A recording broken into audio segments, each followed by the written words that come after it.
Hello, guys. Welcome back to another edition on Immigrate with Ammy. If you're joining me here for the first time, you're welcome. My name is Ammy. And in today's video, I have Ria Takes with me. She's a Nigerian YouTuber living in Dublin, Ireland. I'll give her time to, introduce herself to you guys. Yeah, she'll be telling us a lot of things about moving to Ireland, how you can move to the island with your family. And yeah, if you like this kind of content, don't forget to give it a like and also subscribe to my channel if you're yet to. Thank you, Ria, for joining me here. How are you doing today? I'm fine. Thank you so much. Thank you so much for having me. I'm very, very honored. Thank you. Thank you for coming. I'm so excited you agreed to do this with me. And yeah, I Yeah. have quite a lot of followers here on YouTube channel interested in moving to Ireland. So Mhm. we're gonna be asking you some questions. Yeah. So my first question is, how can someone move to Ireland with his or her family without sponsorship? Mostly someone applying from a non-EU country. Mhm. Okay. So hi guys, my name is Ria, and just to introduce myself a little bit, I am an immigration content creator living in Dublin, Ireland. I have been here for about 3 years now, and that's all I talk about on my channel. Everything that has to do with Ireland, studying, working, living, settling in Ireland. I am your number one plug. So okay, let me answer the question. So to answer the question, guys, the answer yes, it's actually very possible for you to relocate to Ireland with your family, even if you're from a non-EU country. And to answer that question, the answer is the critical skills employment permit. Right, in Ireland, we have two types of employment permit. We have the general employment permit, and then we have the critical skills employment permit.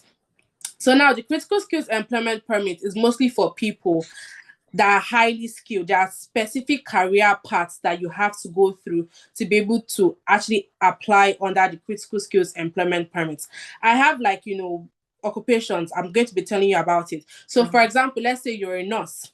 Let's say you're in Nigeria, or you're in South Africa, Kenya, and you're a nurse. Maybe Mhm. you're a doctor, or you're maybe into IT, or like an IT director, or you're into like site management, or maybe you're into like engineering, any type of engineering, like mechanical engineering, civil engineering. Let's say you're into like you're a pharmacist, you're into like the medical practitioner field, you're into like quality and control, planning engineering, all those very specific, occupations. I'm also going to be leaving, the link with with Yeah. you so that you're able to put it in the description box so that they can see, because the list is like lengthy. I can't really see all of the occupations, but Okay. if you are in any of these occupations that I have just listed, then you're eligible to actually apply for a job. You don't even need an employer to actually sponsor you before you actually come to Ireland. So for example, let's say you're an IT director, and let's say you have been applying for a job, and you apply for a job in Google, right, and you get it. That's already under the critical skills because of the path that you're in, right? You can actually apply by yourself. If the employer decides to apply for you, good and fine. If they don't want to apply for you, it still doesn't stop you from actually coming to Ireland here with your family. Only if you're under the critical skills employment permit. That's actually the answer to actually migrate to Ireland with your family. That's a good one. Yeah. I never knew about this program. And Yes. yeah, my question is gonna be, how long does it take? What's the duration, like from the when you start applying for this program? Mhm. So normally, for me personally, and because of people that have done it, right, and because of how the program is being set up, I would recommend and say that it could take you nothing less than from 8 weeks to about 12 weeks, which is like in 3 months actually. It actually differs. I need to actually say this. It could differ. For some people, it could take longer. For some people, it could take shorter. So now it also depends on how fast that you do get a job in that particular field, right? So if you're applying, let's say two people are applying, one person gets a job in 1 week, and the other person takes about 5 weeks to get a job. Already the process is already delayed for the person that has taken 5 weeks. You understand? And then when it comes to visa application, right? You only like for the critical skills, they actually get you a response in like 4 weeks, 5 weeks. It doesn't take time at all, honestly. Bad as is bad, like maybe 8 weeks, right? It doesn't take time. So the most challenge will actually be in you getting that job. But once you get that job, I would say that within 3 months plus, applying for the job and the visa and everything, you could actually use 3 months to actually migrate to Ireland under the critical skills employment permit. Wow, that's a good one. But Yeah. These jobs you just talked about, are they in different sectors? So mostly for the critical skills employment permits, right? It's not for all sectors. That's Okay. why I said at the beginning, there are like specific fields in which you have to be in to be able to benefit from this particular permit. So for example, let's say you are into administrative, roles, or your background or your work experience is based on admin, or let's say human resources, right? Or let's say like PR, public relations, or let's say like communications, you're not able to Sales. actually get that job under the critical skills. You would actually get a job maybe under the general employment permit, but with the critical skills it has to be very specific, highly skilled fields, right? Like I said, engineering, IT, business analytics, health, those kind of very specific fields will actually get you through that door. So it doesn't work for every profession. It doesn't work for every sector. There are specific fields that you need to be in to be able to be eligible for this permit. Okay, but what are the eligibility criteria? Mm-hmm. So the very first one, which is quite the very important one, is that firstly, you need to actually get a job that is paying you nothing less than 32,000 euros per annum. That's the number one criteria. With the general employment permit in Ireland, you can actually apply for a job with 30,000 euros, right, per annum. But with critical skills, it has to be at least 32,000 euros. And that's what I need to also say. So it's not every job that's, that you apply to that is 32,000 euros or above that's automatically a critical skills job, right? Okay.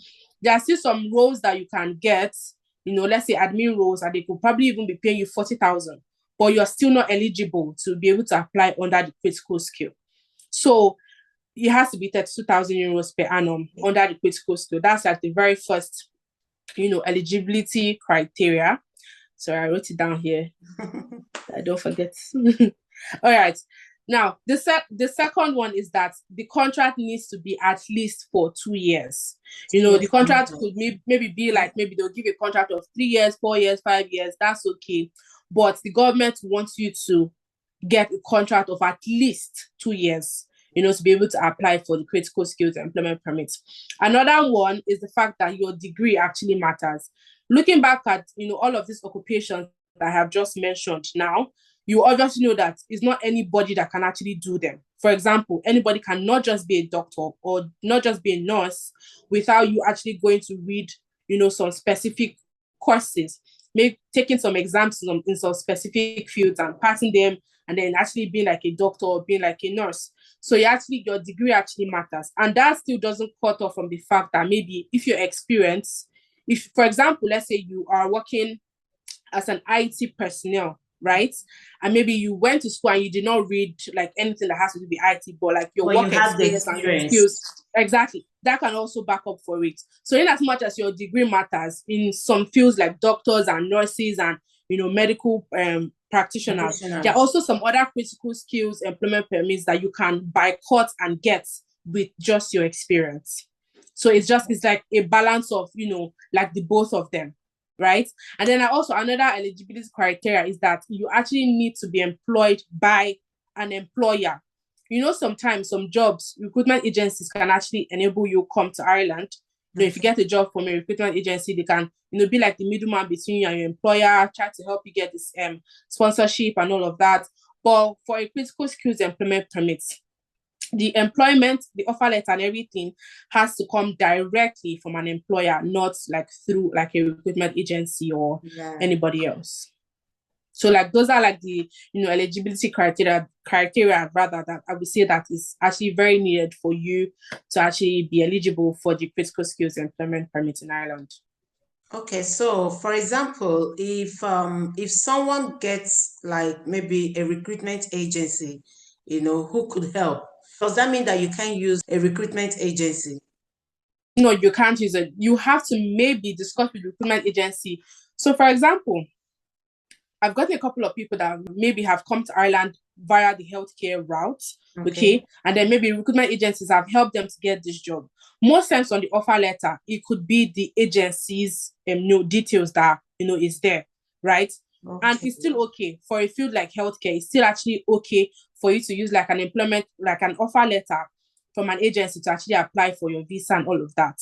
But for a critical skills, even if it's an agency that helps you to get that job, it would just be best for you to maybe speak to this agency and tell them, is there any way possible that the offer letter comes directly from the office of the company? Like it makes it more solid.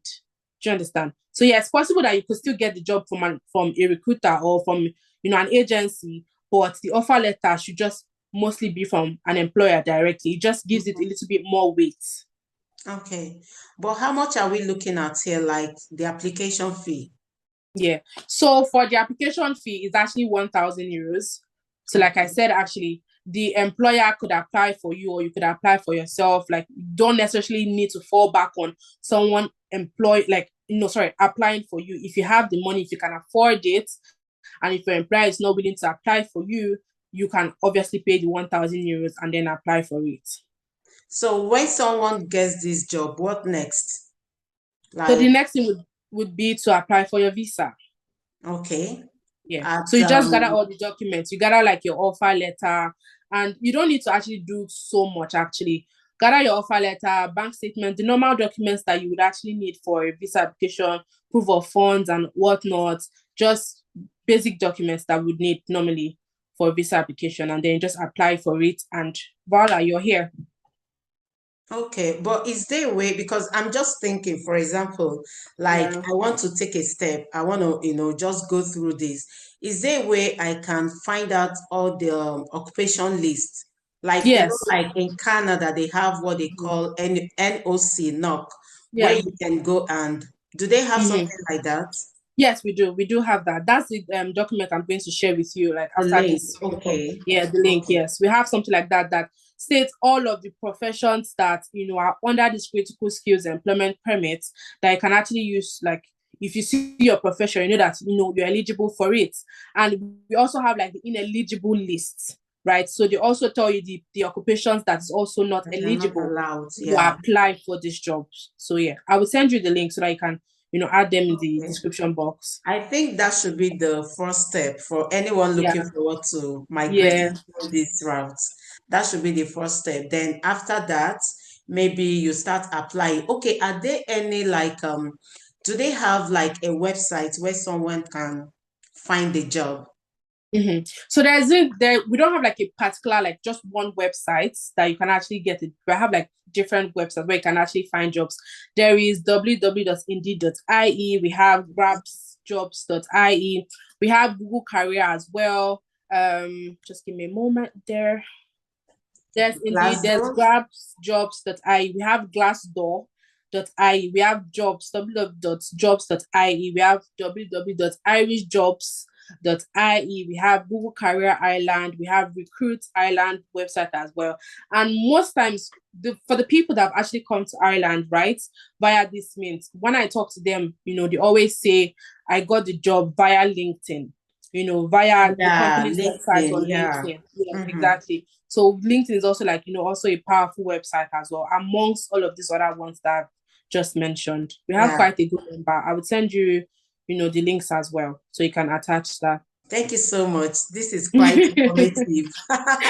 I never shared any video, any content that has to do with Ireland. Oh no, I did. I remember it has to do with a farm job, but those highly skilled jobs, I never talked about it. And when I saw your video, I knew I was going to get in contact with you. Thank you so much. And I'm sure this is going to help a lot of my, followers here on YouTube. Because everybody want to jackpot. True, it's needed. Like, it's actually needed. Thank you so much, Ria. Thank you for no problem. sharing Thank this you so much for having me. Yeah. Thank you. And have a great day. And you too. Thank you so much. Thank you so much. Bye. Bye.